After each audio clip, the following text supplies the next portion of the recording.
পবিত্র ঈদুল আজহা উপলক্ষে টানা 10 দিনের ছুটির পর আজ থেকে খুলেছে সরকারি সব অফিস।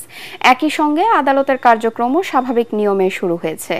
গত 5 জুন শুরু হয়েছিল টানা এই ছুটির শেষ দিন শনিবার গভীর রাত পর্যন্ত অনেক মানুষকে গ্রাম থেকে রাজধানীতে ফিরতে দেখা গেছে। ব্যাপক চাপ ছিল রাজধানীর প্রবেশ মুখগুলোতে। দেশের বিভিন্ন অঞ্চল থেকে যাত্রী নিয়ে আসা বাসগুলোর বেশ চাপ ছিল বাস টার্মিনাল, রেল স্টেশন ও লঞ্চ ঘাটে। এছাড়া ঢাকায় সড়কে গত কয়েকদিনের তুলনায় আজ গাড়ির চাপ ও মানুষের চলাচল বেড়েছে।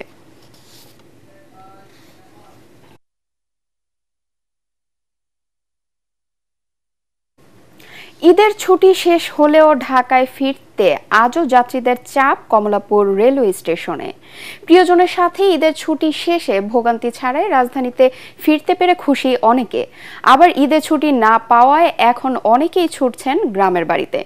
এই মুহূর্তে কমলাপুর রেলওয়ে স্টেশনে আছেন সহকর্মী তরিক ইসলাম। সরাসরি চলে যাচ্ছি তার কাছে। তরিক, আজ ঢাকায় ফেরা মানুষের চাপ কেমন দেখছেন?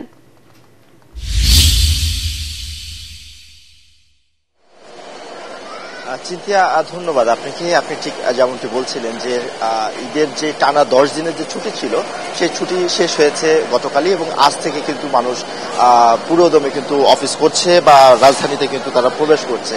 এবং আজও সকালে আমরা দেখেছি অনেক মানুষ কিন্তু তাদের পরিবার পরিজন নিয়ে শেষ মুহূর্তে ঢাকায় ঢুকছেন এবং এখান থেকে এসেই তারা সরাসরি অফিস করবেন, এমনটাই তারা কিন্তু আমাদেরকে জানিয়েছেন।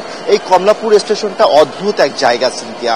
এখানে একদিকে যেমন মানুষ প্রিয়জনের সাথে ঈদ শেষ করে আনন্দ ঘন মুহূর্ত নিয়ে ঢাকায় ফিরছেন, ঠিক তেমনি অনেকেই কিন্তু যারা ঈদের ছুটিতে যেতে পারেননি তারা আজ তাদের প্রিয়জনের সাথে ঈদের ছুটি কাটানোর জন্য ঢাকা ছাড়ছেন।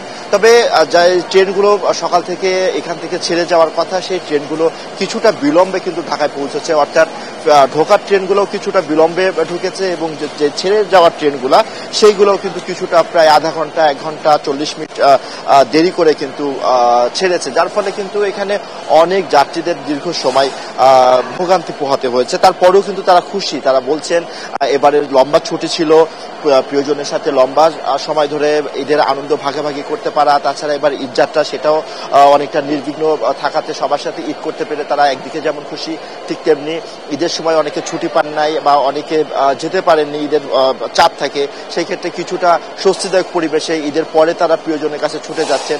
সবকিছু মিলে আজও কমলাপুর রেল স্টেশনের যাত্রীদের আমরা অনেক চাপ দেখেছি, তবে কিছুটা বিলম্বে কিন্তু এখানে সকল ট্রেন ছেড়ে যাচ্ছে বা এখানে পৌঁছাচ্ছে। তো রাজধানী কমলাপুর স্টেশন থেকে এই ছিল আমার কাছে সবশেষ। চিন্তিয়া। তরিক, আপনাকে ধন্যবাদ।